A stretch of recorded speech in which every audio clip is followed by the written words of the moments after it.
Bismillahirrahmanirrahim. Assalamualaikum warahmatullahi wabarakatuh. Waalaikumsalam.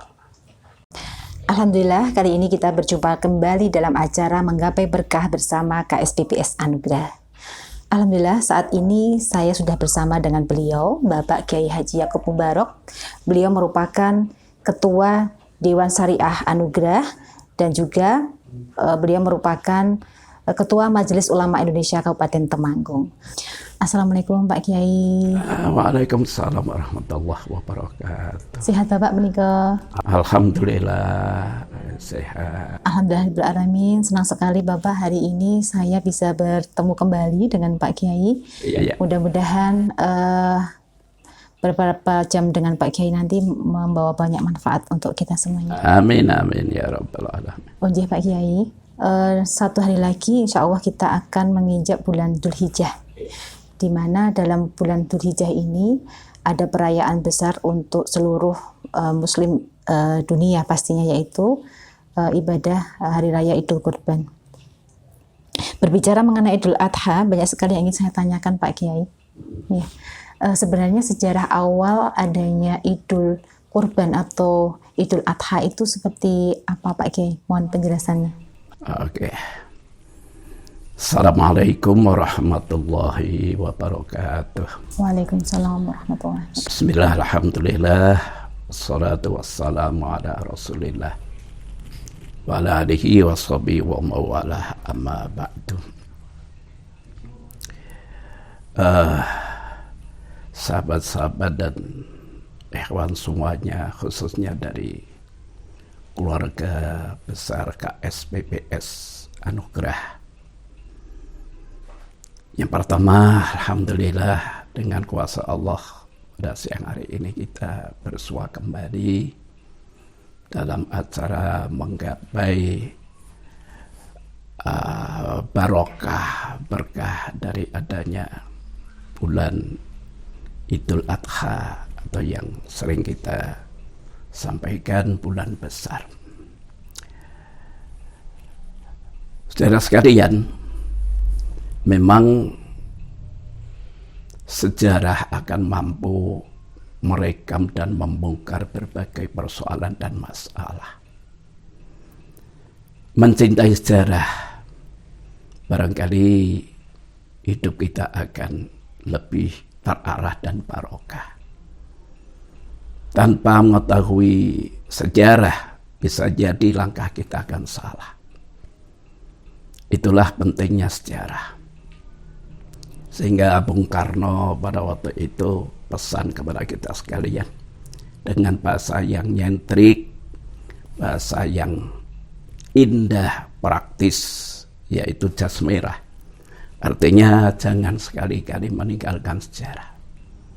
Diperkuat oleh seorang kiai besar, yaitu Kiai Wahab Hasbullah. Kalau Bung Karno dengan jas merah, maka beliau mengatakan dengan jas hijau, jangan sekali-kali hilangkan jasa para alim ulama.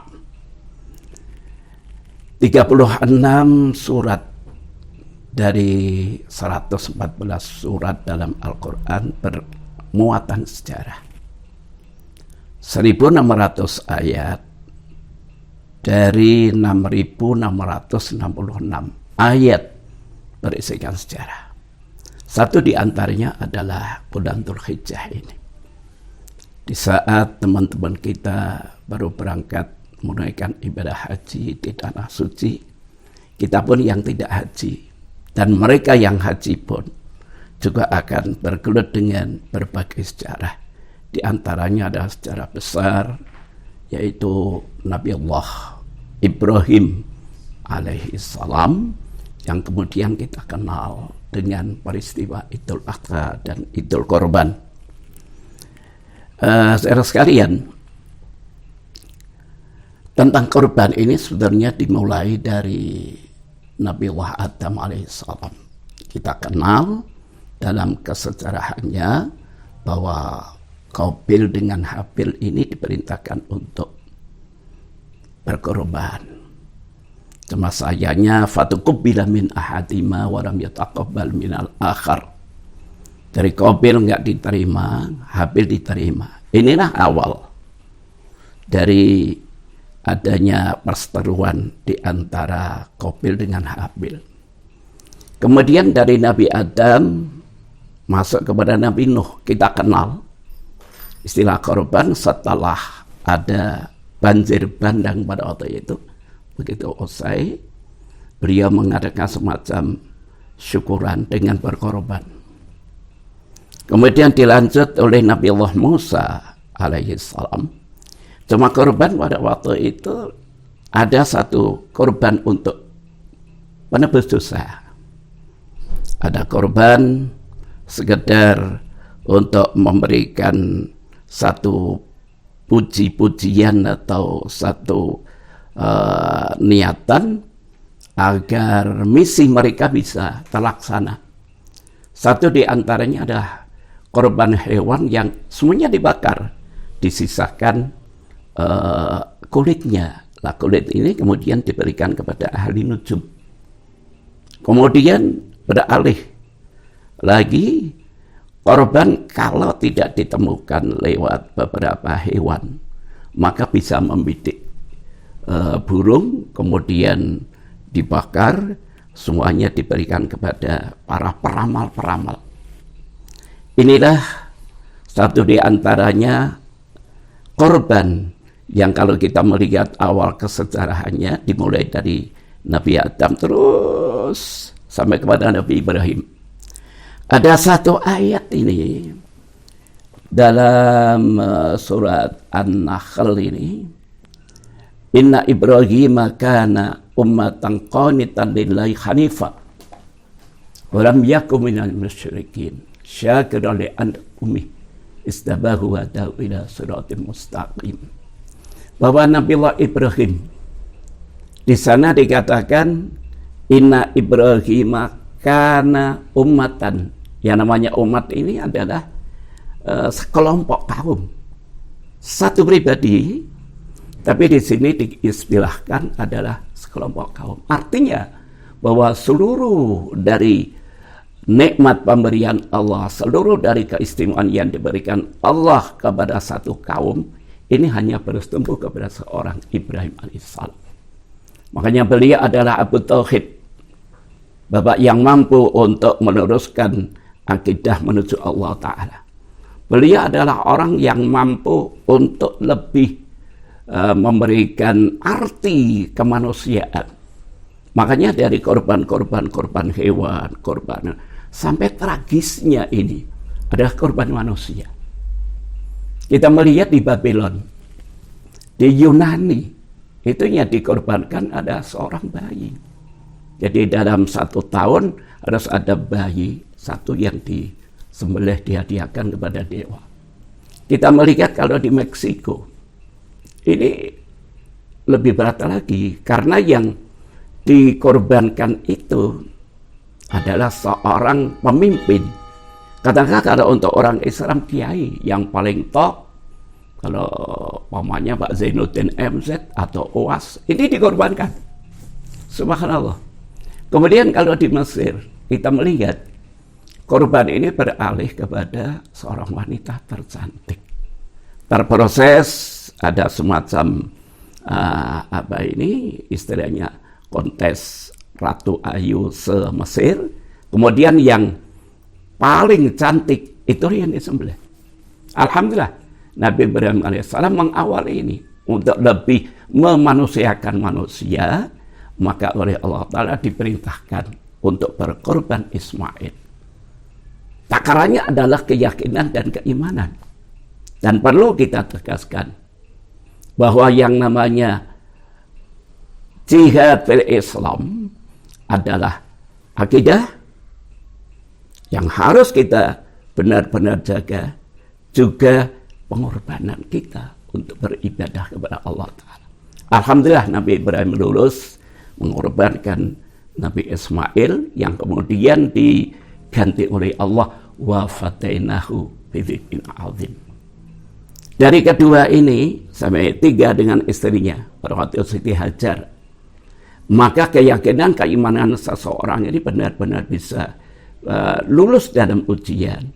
Dan ini akan meraih satu ketakwaan yang penuh, manakala dalam berkorban ini bukan dagingnya, bukan darahnya, tapi motivasi kita untuk berkorban. Dengan apa? Dengan takwa kepada Allah Ta'ala. Makanya, la yanallah luhumuha wa la dima'uha walakin yanaluhu taqwa minkum. Allah tidak akan menerima daging korban, Allah tidak akan menerima darah daripada korban. Tapi yang dikorban adalah, yang diterima oleh Allah adalah korban yang dimotivasi dengan takwa kepada Allah Ta'ala. Oleh karena itu, untuk memasuki bulan ini, baik yang mau haji, wa tazawwadu fa inna khairazati taqwa. Baik yang ada di rumah, dimanapun kita diperintahkan untuk bertakwa kepada Allah Subhanahu wa Ta'ala. Ini sekelumit dari sejarah adanya korban. Jadi beribadah, berkorban, ini adalah merupakan satu rangkaian manifestasi perwujudan dari satu ayat, inna a'tayna kal kautsar maka fasalli lirabbika wanhar. Telah aku berikan pada kamu Muhammad al-Kautsar. Kautsar itu diambil dari kafir. Kafir itu artinya nikmat yang banyak. Kafir al-Kautsar. Oleh karena itu ada nikmat yang begitu banyak, nikmat sehat, nikmat segalanya ini. Kita bisa kerja dan yang sebagainya. Maka fasalli. Bersalatlah kepada Allah Ta'ala. Dan satu tafsir fasalli ini adalah salat Idul Adha. Kemudian baru wanhar. Bahkan menyembelih korban. Oleh karena itu, tidak akan sah penyembelihan kalau dilakukan sebelum salat Idul Adha. Jadi salat dulu, baru kita berkorban. Ini sekelumit dari ayat yang kita baca tadi. Inna a'tayna kal kautsar fasalli lirabbika wanhar inna syani'aka wal abtar. Sementara itu, terima kasih. Terima kasih Pak Kiai. Berikut tadi adalah penjelasan berkaitan dengan sejarah Idul Kurban. Menyambung dari yang disampaikan Pak Kiai tadi tentang pelaksanaan Idul Kurban sendiri atau kurban, pastinya banyak sekali hikmah yang bisa kita ambil dalam kehidupan sehari-hari. Mohon penjelasan dari Pak Kiai berkaitan dengan hikmah apa sih yang bisa kita ambil dari pelaksanaan Idul Kurban sendiri. Oke. Kita kenal ada 3 tokoh ini. Ada Nabi Allah Ibrahim, ada istri cantik seorang Hajar, kemudian ada Nabi Ismail. Ketiga-tiganya adalah merupakan manusia yang lulus di dalam melaksanakan ujian. Karena apapun yang terjadi, bahwa hidup tidak kurang tidak lebih adalah merupakan ujian. Inna ja'alna ma'adal ardi zinatan laha linabluwahum ayyuhum ahsanu amala. Surat Al-Kahfi ayatnya 7. Alladzi khalaqal mauta wal hayata liyabluwakum ayyukum ahsanu amala. Al-Mulk surat 2 ayat 2. Di sini kita akan melihat bahwa satu di antara hikmah yang kita gapai lewat Idul Kurban, ketundukan seorang kepada perintah Tuhannya dan pelaksanaan dengan keikhlasan, karena mau tidak mau hanya takwa ini yang memperbedakan antara satu dengan yang lain. Itulah satu hikmah.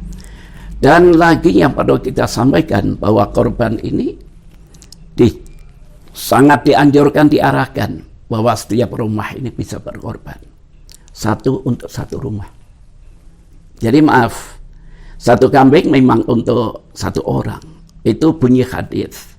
Tapi keberkahan ini untuk satu rumah. Satu rumah.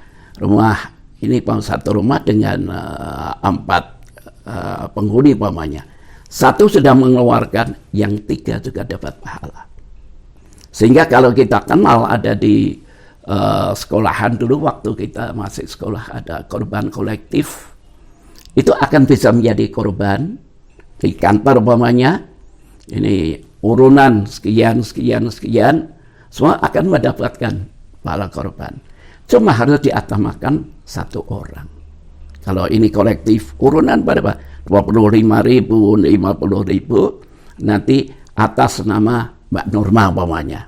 Nah ini jadi korban, semuanya dapat pahala gitu. Jadi korban kolektif kalau di atas seseorang itu bisa keberkahannya semuanya. Dan tak kurang tak lebih bahwa dalam Idul Kurban ini kita menggapai keberkahan dari Allah Ta'ala. Begitu Mbak? Masih. Menarik sekali nih Pak Kiai. Ada satu hal lagi yang ingin saya tanyakan Pak Kiai. Monggo ya. Mungkin ada beberapa orang yang merasa mungkin ada beberapa di kota seperti di Bali atau mungkin di Demak, Kudus itu kita mendengar bahwa untuk menyembelih sapi pun mereka tidak tega karena ada sejarah tersendiri. Apakah boleh berkorban dengan harta benda yang lain? Artinya mungkin dengan uang atau mungkin dengan bukan dengan dalam bentuk hewan seperti itu Pak Kiai. Terima kasih. Pertanyaannya cukup menarik ini. Bahwa Allah memerintahkan kepada kita sekali untuk berkorban. Pada waktu zaman Nabi Adam, Qabil Habil, itu korbannya beda. Qabil diperintahkan untuk berkorban dengan hasil dari tanaman.